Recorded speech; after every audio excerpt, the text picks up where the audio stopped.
राग व्यक्त करतो, पण राग कोण व्यक्त करतं? ज्याचा अधिकार असतो. माझा अधिकार आहे म्हणून मी राग व्यक्त करतो. श्रीराम पाटील, आज साहेब आमची सर्वांची इच्छा होती की एक मोठी सभा भुसावळला व्हावी अशी अपेक्षा आहे, अजून सुद्धा आहे. कारण साहेबांनी पाहिली आहे की भुसावळची सभा 1-1 लाखाची सभा साहेबांनी पाहिलेली आणि घेतलेली आहे. आणि आमची अजून सुद्धा विनंती आहे साहेब आपल्याला की 7 ते 11च्या नंतर 11 पर्यंत आपण जेव्हाही होऊ शकेल आम्हाला फक्त 1 दिवस अगोदर जरी तुम्ही सांगितलं तर आम्ही या भुसावळमध्ये 1 लाखाची सभा आपल्याला घेऊन दाखवल्याशिवाय राहणार नाही. मग रावेर, यावल, जामनेर, फैजपूर, विसपूर सर्व लपटून टाकू आम्ही आणि या ठिकाणी सभा जोरदार घेऊ. आणि ते शेवटचा दणका साहेब आम्हाला द्यायचा अशी आमची आपल्याला विनंती आहे. आणि ती सभा म्हणजे विजयाची सभा राहील एवढी सुद्धा खात्री मी आपल्याला या ठिकाणी देतो. श्रीराम पाटील जरी आपल्यामध्ये नवीन उमेदवार असतील, नवीन माणूस असेल, तर आजपर्यंत आपल्याला माहिती असेल की साहेबांनी जर आपल्याला कोणत्या व्यक्ती दिला असेल तर त्या व्यक्तीला सांभाळून घेण्याचं कर्तव्य तुमचं आमचं सर्वांचं आहे आणि ते आपल्याला करावं लागेल. आज आमची अपेक्षा साहेब फक्त सर्वात महत्वाची जर का काही असेल तर या भुसावळला जिल्हा बनवण्याचं आमची तुम्हाला विनंती आहे की आपली सत्ता साहेब विधानसभेत तर सत्ता आपली येणारच आहे, 1001% सांगतो. कारण 3 पक्षांची सत्ता आपली, काँग्रेस, राष्ट्रवादी, पवारसाहेब गट आणि शिवसेना, या 3घांची सभा महाराष्ट्रात कोणीच थांबवू शकणार नाही याची खात्री मी आपल्याला जनतेच्या माध्यमातून देतो. कारण जनतेमध्ये तसा उत्साह आहे. तसाच लोकसभेमध्ये सुद्धा साहेब 10 वर्षामध्ये रक्षा खडसेने काय दिवे लावले हे सर्वांना चांगल्या प्रकारे माहिती आहे. पहिली गोष्ट तर ती मावशी कोणाला दिसतच नाही. आणि आता सर्वांनी या जिल्ह्यामध्ये ठरवलेलं आहे साहेब की खडसे परिवार हा कुठेच नको, जिथे जातील तिथे घाण करतील अशी परिस्थिती खडसे परिवाराची आहे.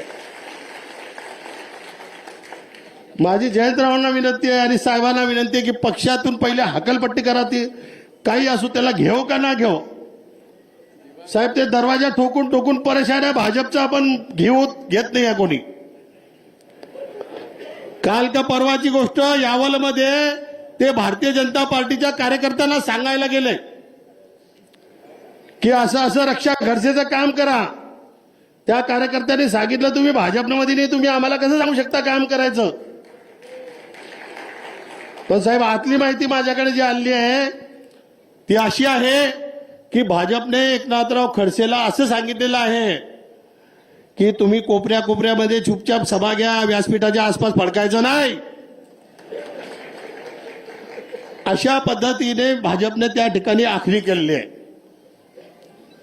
साहेब भुसावळला जिल्हा होण्यापासून रोखण्यासाठी जर सर्वात मोठी मोगरी, आता आज एका पत्रकारामध्ये मोगरी आली आहे, ही मोगरी लावणारा हा एकनाथ खडसेच आहे हे मी आपल्याला खात्रीने सांगतो. साहेब आपली MLC वाया गेली. आता MLC आपल्या एखाद्या गरीब कार्यकर्त्याला भेटली अशी तरी चाललं असतं, परंतु अपेक्षा होत्या किंवा साहेबांना अपेक्षा होती की लोकसभा निवडणूक लढवू, यांना आपण निवडून आणू आणि लोकसभेची एक सीट आपली या ठिकाणी येईल अशा अपेक्षा साहेबांना होत्या. परंतु साहेब दिल्लीला हे गेले. दिल्लीला जायला तब्येत खराब नसते,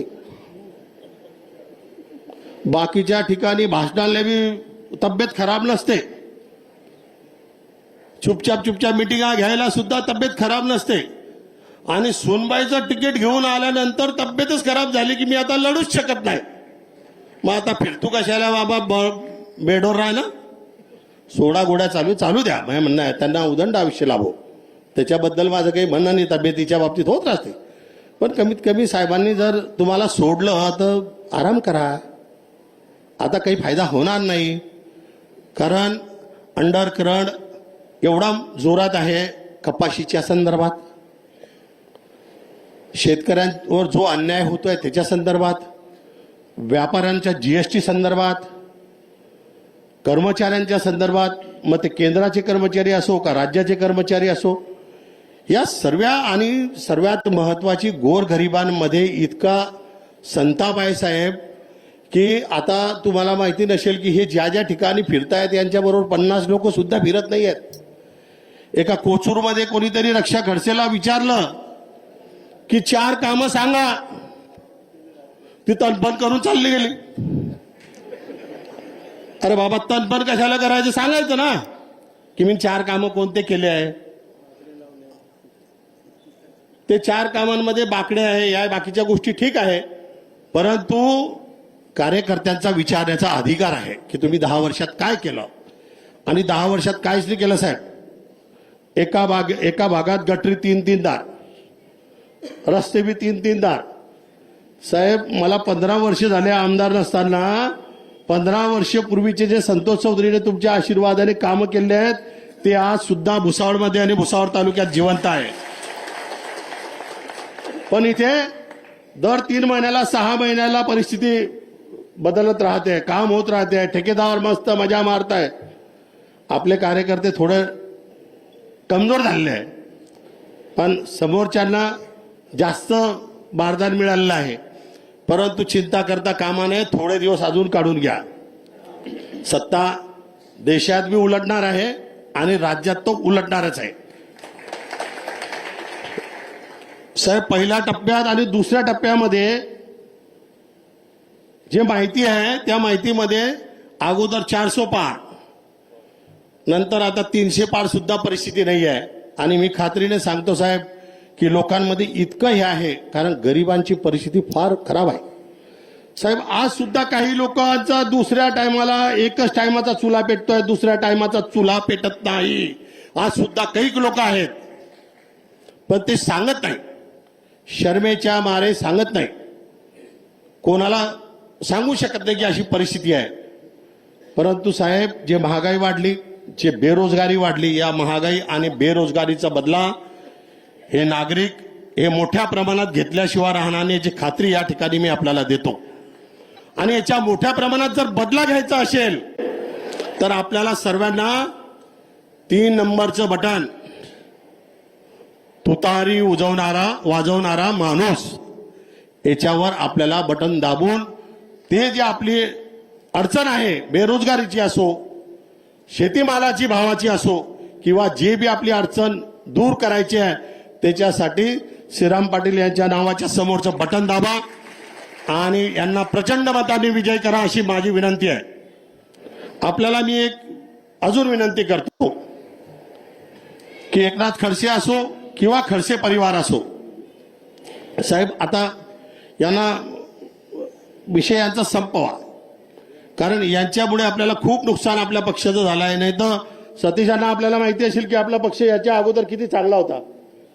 याच्या अगोदर जिल्ह्याची परिस्थिती खूप चांगली होती, पण हे जिथे जातात तिथे हायजॅक करतात. आणि आता सुरेला खासदार बनवायचा प्रयत्न आहे, स्वतः MLCचा राजीनामा द्यायला तयार नाही.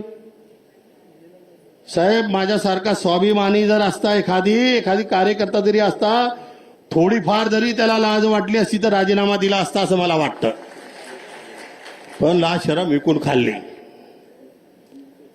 आता सुरेला नंतर अजून एकाला आमदार करायचं आहे आणि त्याच्यानंतर वेळ पडला तर त्या मामीले सुद्धा अजून जिल्हा बँकेचं चेअरमन बनवायला प्रयत्न केल्याशिवाय कमी राहणार नाही असे मला वाटतं.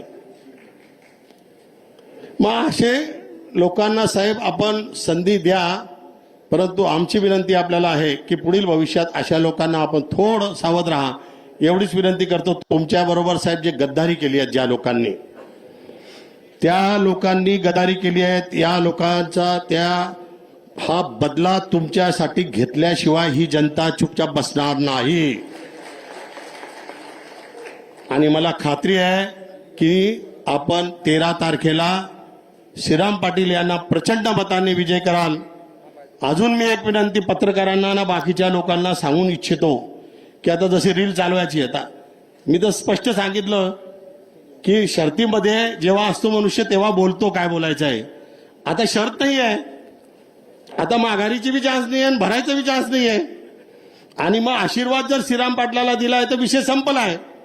म्हणून वारंवार कोणी आलता भलता येईल आणि काही सांगेल त्याच्याकडे आपण दुर्लक्ष करावं. श्रीराम पाटील, श्रीराम पाटील, श्रीराम पाटील याच्याशिवाय कोणताही विषय होणार नाही. आणि या भुसावळ तालुक्यातून, या भुसावळ विधानसभा मतदारसंघातून साहेब आम्ही आपल्याला मोठ्या प्रमाणात या ठिकाणी लीड दिल्याशिवाय राहणार नाही याची खात्री आपल्याला या ठिकाणी देतो. त्यासाठी आमचे कार्यकर्ते आज साहेब सर्व मुख्य कार्यकर्ते आहे. हे सर्व कार्यकर्ते एकेका गावामध्ये जाऊन आपली जबाबदारी पार पाडतील आणि हे या ठिकाणी विजय खेचून आणतील एवढीच या ठिकाणी विनंती करतो. साहेब जीवनामध्ये मी आपल्याला कधी काही मागितलं नाही आणि मागणारही नाही. आपण जो आशीर्वाद द्याल तो आशीर्वाद आमच्यासाठी प्रसाद आहे एवढंच या ठिकाणी खात्री देतो आणि आपल्याला हार्दिक शुभेच्छा देतो. सर्वांना माझे 2 शब्द संपन्न करतो. जय हिंद, जय भारत.